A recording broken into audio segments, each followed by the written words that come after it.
Hi, my name is McGuirl, standing outside the Town Hall of Barrington, Rhode Island, located just outside of Providence, Rhode Island. We know Barrington was a small town that was mainly once used for farmland, which prospered greatly over time. But the real question is, what important aspects of the town history led Barrington to where it is today? To answer this, I will ask members of the town what they remember about the town's history growing up here in Barrington. My name is Tom Pizzullo.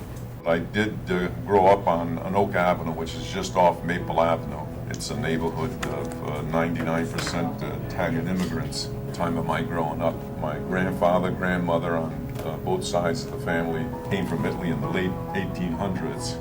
On my mother's side, the Pompey side, they came from just south of Rome. And on my father's side, the Pizzullo side, they came from a mountain village north of Naples. And they left Italy because of the poverty and sickness and unemployment. So they decided to come over in the late 1800s, and they did. And they came to Barrington due to the fact they had friends there, and also they heard that there was employment there, both in the textile industry and the brickyard.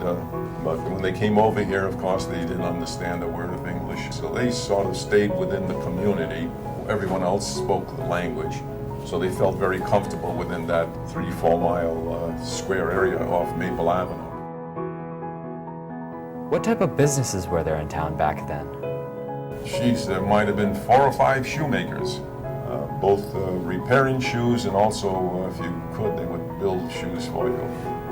Where the dairy people was farms on off Middle Highway there at Despirito. They had a big dairy farm there.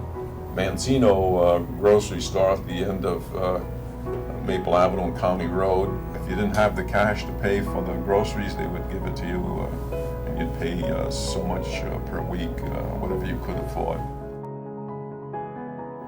Where did people settle in Barrington geographically? It was north of the Brickyard Pond. Down the end of Maple Avenue to Middle Highway. Middle Highway also going left toward the country club, that was all settled by the Italian immigrants. And then from the end of Maple Avenue and Middle Highway up all the way to County Road. My maiden name was Antonetta Conti. It's now Simmons. I lived at 93 Anoka Avenue growing up. Back of the Vienna Bakery, there was like 2 or 3 lots. My mother used to plant all her vegetables and stuff there. And we were allowed to have chickens. And then, of course, there was the brickyard there. And the trains used to come by, and the trains used to deliver it where they had to go. So did you work on Maple Avenue? No, everybody worked at the Rhode Island Lace Works. Our mothers used to take the lace home. They did homework, and they used to fold the lace and then send it back to the factory. And the ladies used to card it and whatnot. I worked on the bobbins. We used to give it to the men that were doing on the big machineries to make the lace.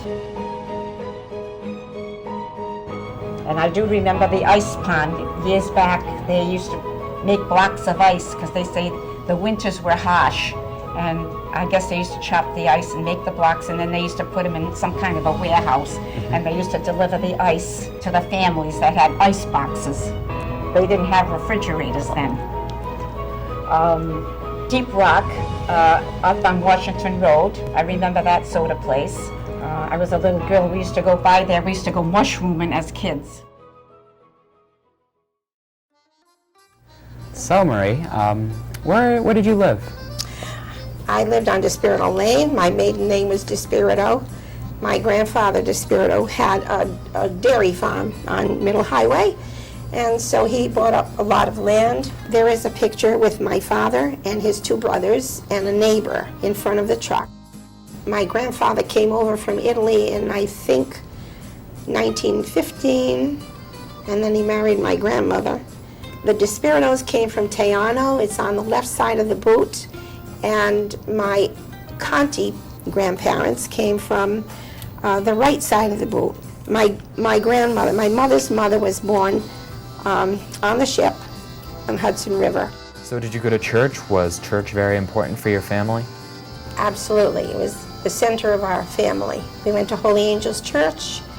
My grandmother was married there, and my mother and I, and that's where our family life was. We were kind of a close-knit group.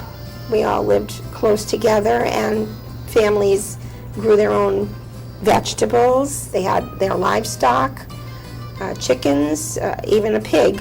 We grew our own food, so we always were fed. You know, we always had music in our family.